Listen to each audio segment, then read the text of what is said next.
जड़े कार्यरत सांबादिक हाथ बांधि ठिया गोईठा मारिबा को नहीं सारा राज्यर सांबादिक माने एहार प्रतिवाद करी आगकू आसिछंती। सही क्रम रे सुवर्णपुर जिल्लार सांबादिक संघ आरक्षी अधीक्षक जरिया मुख्यमंत्री उद्देश्य रे स्मारक पत्र प्रदान करने सह दोषी विरुद्ध में दृढ़ कार्यानुष्ठान दाबी करिछंती।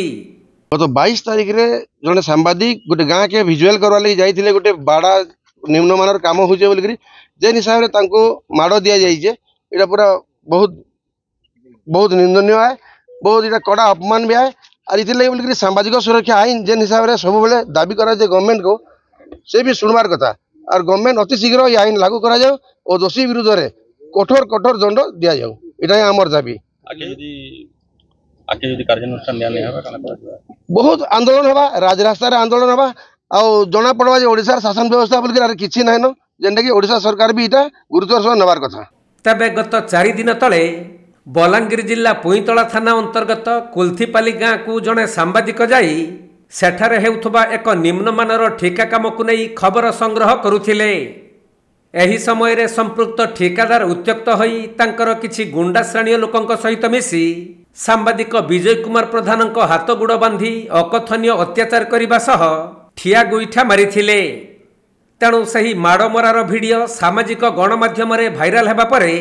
सारा राज्यर कर्मरत सांबादिक मानक मध्यरे तीव्र प्रतिक्रिया प्रकाश पाइथिला।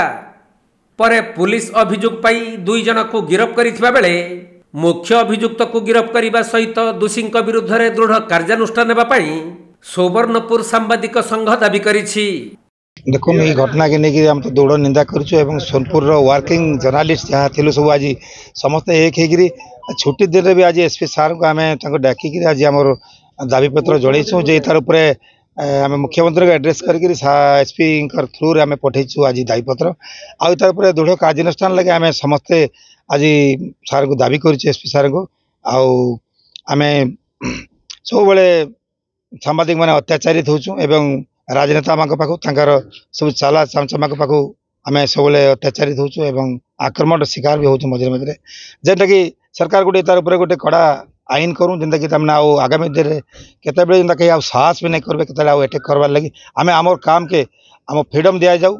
एवं आम हमको निर्भीक भाव में काम करार सुजोग दिया जाऊ। सुवर्णपुर जिला प्रतिनिधि पीतांबर महापात्र रिपोर्ट कोणार्क लाइव।